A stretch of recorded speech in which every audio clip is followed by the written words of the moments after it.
नमस्कार, उत्तर प्रदेश न्यूज में आपका स्वागत है। संस्कारी पुलिस कर्मियों के जिम्मे होगी प्रयागराज में माघ मेले की सुरक्षा। हर कल्पवासी को होगा कोरोना टेस्ट। खबर है प्रयागराज से। प्रयागराज में माघ मेला 2021 की तैयारियां तेजी पर है। संगम की पवित्र रेतीली भूमिका को एक बराबर कर सबसे पहले डंडी बाड़ा संस्था को भूमि आवंटित कर दी गई है। सभी साधु संत अपने शिविरों को दुरुस्त कर रहे हैं। जिला प्रशासन ने जहां कोरोना संक्रमण से बचाव के लिए अपनी कमर कस ली है, वहीं उत्तर प्रदेश सरकार भी मुस्तैद है। यूपी सरकार का निर्देश है कि इस बार के माघ मेले में हर कल्पवासी का RT-PCR कोरोना टेस्ट कराया जाएगा। साथ अन्य कोरोना वायरस से सुरक्षा का सख्त इंतजाम होगा।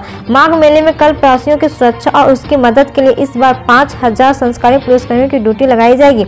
इस पुलिसकर्मियों को माघ मेले में आए श्रद्धालु संग अच्छा व्यवहार का प्रशिक्षण भी दिया गया है। प्रदेश में नई टेक्निक से बनेंगे घर। स्टील के फ्रेम पर बनेगा आशियाना। हर मकान पर 5.33 लाख रुपए का होगा अनुदान। खबर है लखनऊ से। प्रदेश में नई टेक्निक से घर तैयार किए जाएंगे। राजधानी लखनऊ में केंद्र सरकार की मदद से लाइट हाउस योजना शुरू हो रही है। इसमें नई तकनीक से मकान बनाए जाएंगे। मुख्यमंत्री योगी आदित्यनाथ के 1040 शहरी गरीब को सौंपे 5 लाख में 415 स्क्वायर फीट एरिया का फ्लैट सौंपेंगे। इसकी कुल कीमत 12,59,000 होगी। इसमें केंद्र और प्रदेश सरकार की ओर से 5.33 लाख रुपए अनुदान के रूप में दिए जाएंगे। फ्लैट का आवंटन प्रधानमंत्री आवास योजना शहरी के अनुसार किया जाएगा और डूडा के माध्यम से DM की अध्यक्षता में खुली लॉटरी कराई जाएगी। प्रोजेक्ट का शिलान्यास 1 जनवरी को प्रधानमंत्री नरेंद्र मोदी वर्चुअल माध्यम से करेंगे, जबकि मुख्यमंत्री योगी आदित्यनाथ प्रोजेक्ट का शिलान्यास कार्यक्रम स्थल पर मौजूद रहकर करेंगे। नगर निगम के नजूल लिपिक कर रहे जमकर घपला। पैसे लेकर कॉमर्शियल निर्माण को बना देते हैं रेजिडेंशियल। खबर है मथुरा से। मथुरा वृंदावन नगर निगम इन दिनों अपनी कार्य प्रणाली को लेकर चर्चाओं में है। नगर निगम के नजूल लिपिक जमकर मलाई काट रहे हैं। नगर निगम के नजूल लिपिक बिहारी शरण त्रिपाठी पर पैसे लेकर कॉमर्शियल बिल्डिंग को रेजिडेंशियल निर्माण में बदल दिया गया है। नगर निगम की मलाईदार सीटों पर बैठे यह बाबू राजस्व को तो हानि पहुंचा ही रहे हैं, साथ ही भ्रष्टाचार में लिप्त है।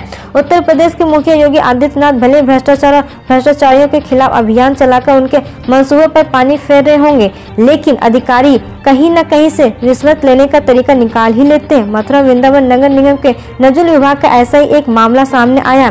नजूल विभाग के लिपिक की सीट पर बैठे बिहारी शरण त्रिपाठी पर आरोप लगे हैं कि उन्होंने पद का दुरुपयोग करते हुए कई NOC जारी की है। CM योगी बोले यूपी के हर छोटे बड़े उद्योग को ईस्टर्न डेडिकेटेड फ्रेट कॉरिडोर से मिलेगा लाभ। खबर लखनऊ से। प्रधानमंत्री नरेंद्र मोदी ने ईस्टर्न डेडिकेटेड फ्रेट कॉरिडोर के पहले रेल खंड को राष्ट्र को समर्पित करते हुए उत्तर प्रदेश को बड़ी सौगात दी है। इस मौके पर उन्होंने कहा कि आज का दिन भारतीय रेल के गौरवशाली अतीत को 21वीं सदी की नई पहचान देने वाला है। भारत और भारतीय रेल का सामर्थ्य बढ़ने वाला। आज हम आजादी के बाद का सबसे बड़ा और आधुनिक रेल इंफ्रास्ट्रक्चर प्रोजेक्ट धरातल पर उतरता देख रहे हैं। यह रेलखंड 5,750 करोड़ रुपए की लागत से बनाया गया। खास तौर पर मालवाहन ट्रेनों के लिए बनाए जा रहे 1856 किलोमीटर लंबे ईस्टर्न डेडिकेटेड फ्रेट कॉरिडोर का 55% हिस्सा उत्तर प्रदेश में। इस कॉरिडोर के परिचालन के लिए विश्व स्तरीय आधुनिक तकनीक से लैस परिचालन नियंत्रण केंद्र प्रयागराज में स्थापित किया गया है। ट्रस्ट को ऑनलाइन 100 करोड़ का मिला चंदा, बाकी की तैयारी। खबर है अयोध्या से। श्री राम जन्मभूमि तीर्थ क्षेत्र ट्रस्ट ने राम नगरी में भव्य और दिव्य मंदिर का नक्शा जारी कर दिया।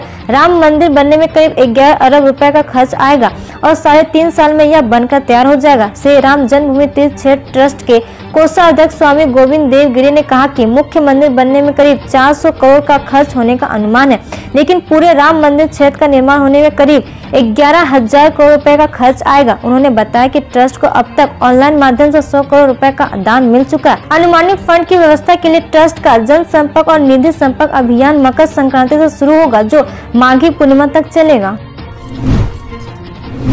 यूपी 112 से जुड़ेंगे सभी बैंक और ATM। किसी भी आपात स्थिति में तुरंत मिलेगी मदद। खबर है लखनऊ से। उत्तर प्रदेश में बैंक और ATM का सुरक्षा घेरा कड़ा करने के लिए उन्हें यूपी 112 से जोड़े जाने की कवायद शुरू हो गई है। बैंक अधिकारियों से बैंक की शाखाओं और ATM की लोकेशन की पूरी जानकारी मांगी गई है। इसे यूपी 112 से डाटा बैंक से जोड़ा जाएगा। ऐसा करने का मकसद यह है कि किसी भी आपात स्थिति में पुलिस तत्काल मदद के लिए पहुंच सकेगी।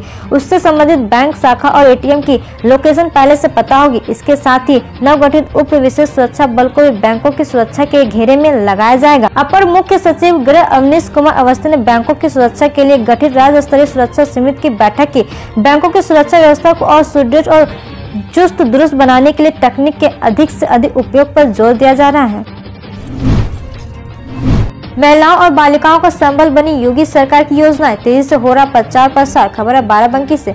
सूबे की महिलाओं और बालिकाओं के सपनों को पंख देने का काम सरकार द्वारा चलाई जा रही विभिन्न योजनाओं कर रही है। बेटियों की शिक्षा, स्वास्थ्य और सुरक्षा का ध्यान रखते हुए जहाँ मुख्यमंत्री कन्या सुमंगला और बेटी बचाओ बेटी पढ़ाओ जैसी योजना चलाई जा रही है, वहीं महिलाओं के लिए पति की मृत्यु के बाद निराश्रित महिला पेंशन और वन स्टॉप सेंटर योजना चल रही है। इसके साथ ही किसी भी मुसीबत में घर बैठे हेल्पलाइन के जरिए तत्काल राहत पहुंचाने का भी काम चल रहा है। निदेशक महिला कल्याण और मिशन शक्ति के नोडल अधिकारी मनोज कुमार राय का कहना है कि मिशन शक्ति अभियान के जरिए अब इस योजना का प्रचार प्रसार भी तेजी से हो रहा है, जिससे ज्यादा से ज्यादा महिलाओं और बालिकाओं इस योजना का लाभ उठा सके। नए साल से बदल जाएंगे टोल कनेक्शन का तरीका। खबर है लखनऊ से। नया साल शुरू होते ही हाईवे पर पड़ने वाले सभी टोल प्लाजा लगभग पूरी तरह से ऑटोमेटेड हो जाएगा।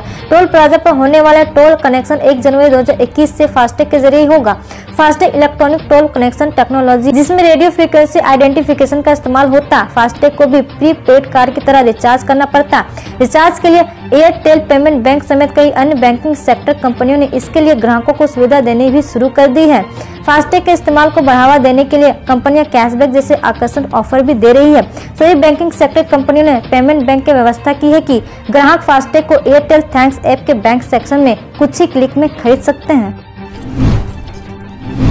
डीएफसी के भावपुर से खुर्जा तक रेलवे ट्रैक का उद्घाटन करेंगे पीएम मोदी। क्या है खास? खबर है कानपुर से।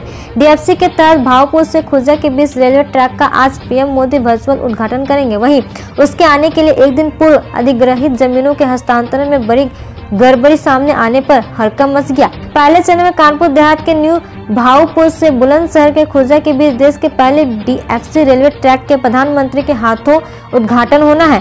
परियोजना के दूसरे चरण के लिए अधिग्रहित की गई जिन सरकारी और निजी जमीनों को रेलवे के नाम से जारी किया गया उनके रकबे में काफी अंतर दिखाया गया है। मुंबई और आनंद विहार जाने वाली ट्रेनों को 31 मार्च तक बढ़ाया गया। जानिए कौन कौन सी है ट्रेनें। खबर है लखनऊ से। गोरखपुर और लखनऊ से मुंबई और आनंद विहार जाने वाले के लिए यह खबर राहत देने वाली है। होली के त्योहार को देखते हुए भी इन ट्रेनों के विस्तार बेहद महत्वपूर्ण है। पूर्वोत्तर रेलवे ने मुंबई के लिए 2 और आनंद विहार के लिए 1 ट्रेनों को 31 मार्च तक बढ़ा दिया है। इनमें गोरखपुर पुणे गोरखपुर और गोरखपुर मुंबई सीएसटी गोरखपुर और गोरखपुर आनंद विहार गोरखपुर शामिल है। पूर्वोत्तर रेलवे के मुख्य जनसंपर्क अधिकारी पंकज कुमार सिंह ने बताया कि यात्रियों की सहूलियत को देखते हुए इन ट्रेनों की संचालन अवधि को बढ़ाया गया है। यूपी बोर्ड परीक्षा 2021 मार्च अप्रैल में होगी। परीक्षा की तारीखें शीघ्र। खबर है लखनऊ से। यूपी के उप मुख्यमंत्री डॉक्टर दिनेश शर्मा ने कहा कि यूपी बोर्ड की हाई स्कूल और इंटरमीडिएट 2021 परीक्षाएं मार्च अप्रैल में होगी।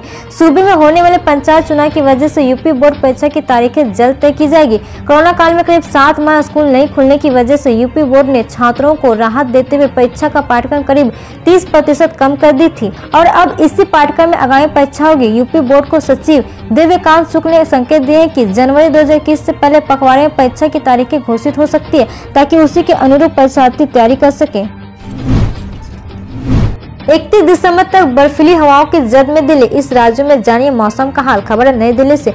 देश की राजधानी दिल्ली समेत समूचे उत्तर भारत में इस समय कड़ाके की ठंड पड़ रही है। मौसम विभाग ने चेतावनी दी कि फिलहाल सर्दी का असर ऐसे ही बना रहेगा। मौसम विभाग का स्पष्ट संकेत है कि इस बार नए साल का स्वागत बर्फीली हवाओं के बीच किया जाएगा। मौसम वैज्ञानिकों के अनुसार 31 दिसंबर तक सर्दी ऐसे ही सताती रहेगी, लेकिन 1 जनवरी के बाद तापमान में बढ़ोतरी देखने को मिलेगी। सस्ते में घर खरीदने का शानदार मौका। आज से शुरू होगी नीलामी। खबर है नई दिल्ली से। साल 2020 के खत्म होने से पहले अगर आप सस्ता घर या प्रॉपर्टी खरीदने की सोच रहे हैं तो एसबीआई आपके लिए ये मौका दे रहा है। दरअसल स्टेट बैंक ऑफ इंडिया की ओर से 30 दिसंबर यानी आज से मेगा ऑक्शन की शुरुआत की जाएगी। इसमें डिफॉल्ट प्रॉपर्टी को नीलाम किया जाएगा। ऐसे में आप कम कीमत पर मकान या दुकान आदि खरीद सकते हैं। नीलामी में शामिल होने एवं बोली लगाने के लिए आवेदक के पास कुछ डॉक्यूमेंट्स को होना जरूरी है। तो क्या है इसकी प्रक्रिया, आइए जानते हैं। स्टेट बैंक ऑफ इंडिया की ओर से इस बारे में ट्विस्ट करके भी जानकारी दी गई है। इच्छुक इन्वेस्टर बैंक के आधिकारिक वेबसाइट पर जाकर रजिस्ट्रेशन करा सकते हैं। पीएनबी का ग्राहकों को तोहफा, अब मोबाइल से घर बैठे एटीएम को कर सकेंगे लॉक और अनलॉक। खबर है नई दिल्ली से।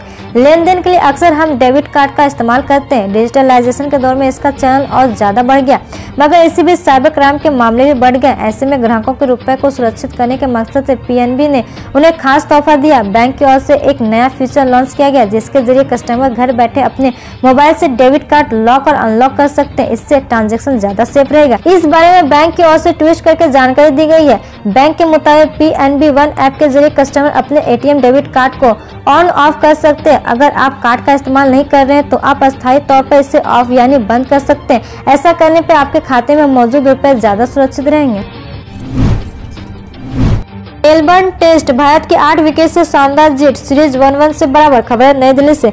भारत ने मेलबर्न में हुए दूसरे टेस्ट मैच में शानदार जीत दर्ज कर 8 विकेट से मैच अपने नाम कर सीरीज को लेवल पर लाकर खड़ा कर दिया। कप्तान अजिंक्य रहाणे ने विजयी रन बनाकर नवाब रहे। वहीं दूसरी ओर शुभमन गिल 35 रन के स्कोर पर अच्छा साथ दिया। इससे पहले ऑस्ट्रेलिया टीम 200 रन पर ढेर हो गई थी। भारत को पहले इंग्लैंड के बढ़त के आधार पर 70 रन का लक्ष्य मिला था, जिसके जवाब में भारत ने मयंक अग्रवाल और चेतेश्वर पुजारा का विकेट गंवाकर लक्ष्य को हासिल कर लिया। हम रोज ऐसे ही न्यूज लाते रहेंगे, तो यदि आपने अभी तक क्लीन न्यूज को सब्सक्राइब नहीं किया है तो पहले फटाफट सब्सक्राइब कर लें, साथ ही बेल आइकन को दबा दें ताकि कोई अपडेट मिस ना हो।